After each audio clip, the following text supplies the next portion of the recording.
Hi అండి, welcome to లేకాస్ recipes. ఈరోజు మనం జొన్న జావని ఎలా తయారు చేసుకోవాలో చూద్దామండి. చాలా క్విక్గా ఈజీగా ఎవరైనా కూడా ఈజీగా చేసుకునేలా తయారు చేసుకుందామండి. చాలా ఈజీ అండి, చాలా త్వరగా కూడా అయిపోతుంది. వెయిట్ లాస్ కావాలనుకునే వాళ్ళకి ఇది చక్కటి పరిష్కారం. మన పెద్దవాళ్ళు మనం చిన్నగా ఉన్నప్పుడు ఇవే తాగేవారు, తినేవారండి. చాలా బలంగా ఉండేవారు. దీన్ని ఎలా తయారు చేసుకోవాలో ఇప్పుడు మనం చూద్దాం. ముందుగా ఒక గిన్నెను తీసుకోవాలండి. తీసుకొని స్టవ్ మీద పెట్టుకొని ఒక 1/2 లీటర్ వాటర్ ఆ గిన్నెలో వేసుకోవాలి. వేసుకున్న తర్వాత ఇప్పుడు స్టవ్ ఆన్ చేసుకొని ఈ నీళ్ళన్నీ వేడెక్కే వరకు మనం స్టవ్ మీడియం ఫ్లేమ్లో పెట్టుకొని నిదానంగా వీటిని కాగనివ్వాలి. ఇవి కాగే వరకు మనం ముందుగా ఒక బౌల్ తీసుకోవాలి. తీసుకొని అందులోకి 2.5 టీ స్పూన్ల జొన్న పిండిని వేసుకోవాలి. వేసుకున్న తర్వాత ఇందులో ఒక 1/2 కప్పు వాటర్ వేసేసుకొని ఇప్పుడు ఈ పిండి అంతా కూడా ఉండలు లేకుండా బాగా కలుపుకోవాలి. ఉండలు అనేటువంటి ఉంటే మనకి వాటర్లో వేసినప్పుడు ముద్దలు ముద్దలుగా ఉండిపోతుంది అన్నమాట. అందుకని ముందే మొత్తం మనం పూరీ కర్రీకి ఎలాగైతే శనగపిండిని కలుపుకుంటామో ఆ విధంగా కలుపుకోవాలి. ఇలా ఉండలు లేకుండా రెడీ చేసుకున్న తర్వాత మనం కలుపుకునే జొన్నపిండి కొంచెం మీరు చూసే విధంగా ఈ కన్సిస్టెన్సీలో ఉండాలన్నమాట. మరి బాగా చిక్కగా ఉంటే కూడా త్వరగా ఉడికిపోయినట్టుగా అవుతుంది. అలా రెడీ చేసుకొని పిండిని పక్కకు పెట్టుకున్న తర్వాత ఈ లోపల వాటర్ అనేటివి మనకి మరిగిపోతాయి.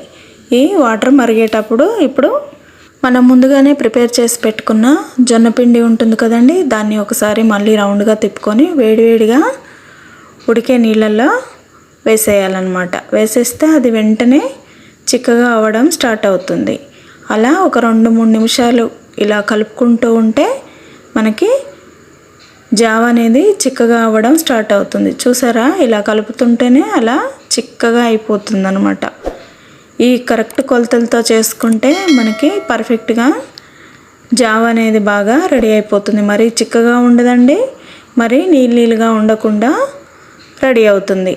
ఈ జావని ఇలాగే 2 నిమిషాల పాటు ఇలాగే కలుపుకుంటూ ఉంటే దాని చిక్కదనం అనేది కరెక్ట్గా తయారవుతుంది. ఇలా చూసారా, మరిగేటప్పుడు ఎంత చిక్కగా ఉందో. ఇప్పుడు దీంట్లోకి 1/2 టీ స్పూన్ సాల్ట్ వేసుకోవాలి. వేసేసుకొని ఇప్పుడు ఇందులోకి 1/2 టీ స్పూన్ కన్నా కొంచెం తక్కువ జీలకర్రని వేసుకోవాలి.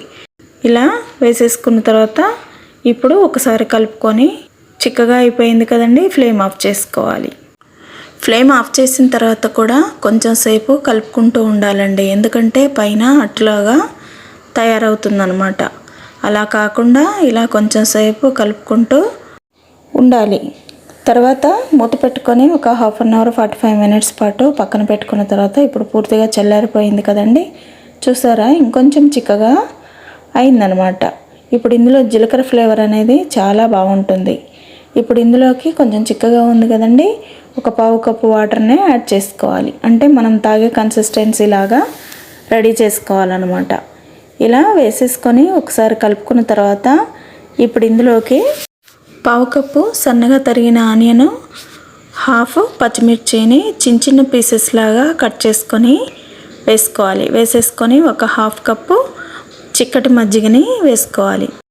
వేసేసుకొని ఇప్పుడు ఒక చిన్న నిమ్మ చెక్కని పిండుకోవాలి. ఇది ఒక 2 టీ స్పూన్ల వరకు ఉంటుందండి. అలా పిండుకున్న తర్వాత ఇప్పుడు ఒకసారి బాగా కలుపుకోవాలి. అంతేనండి, చాలా ఈజీగా క్విక్గా మనం జొన్న జావ అనేది రెడీ చేసుకోవచ్చు. ఇది ఓపిక ఉంటే ఇవన్నీ కట్ చేసుకొని వేసుకోవచ్చు అండి, లేకపోతే జీలకర్ర ఉప్పు వేసుకొని నిమ్మకాయ పిండుకొని కూడా వేసుకోవచ్చు. ఈ ఆనియన్ కట్ చేసుకోవడం ఇవన్నీ కూడా కట్ చేసి వేసుకోవడం ఎందుకంటే ఒంటికి చలువ అనేది చేస్తుంది. చాలా ఈజీగా క్విక్గా తయారు చేసుకునే జొన్న జావ నచ్చిందా అండి? నచ్చితే లైక్ చేయండి, మీ ఫ్రెండ్స్కి ఫ్యామిలీ మెంబర్స్కి షేర్ చేయండి. అలాగే లేకాస్ రెసిపీ ఛానల్ని తప్పకుండా సబ్స్క్రైబ్ చేసుకోండి. Thank you.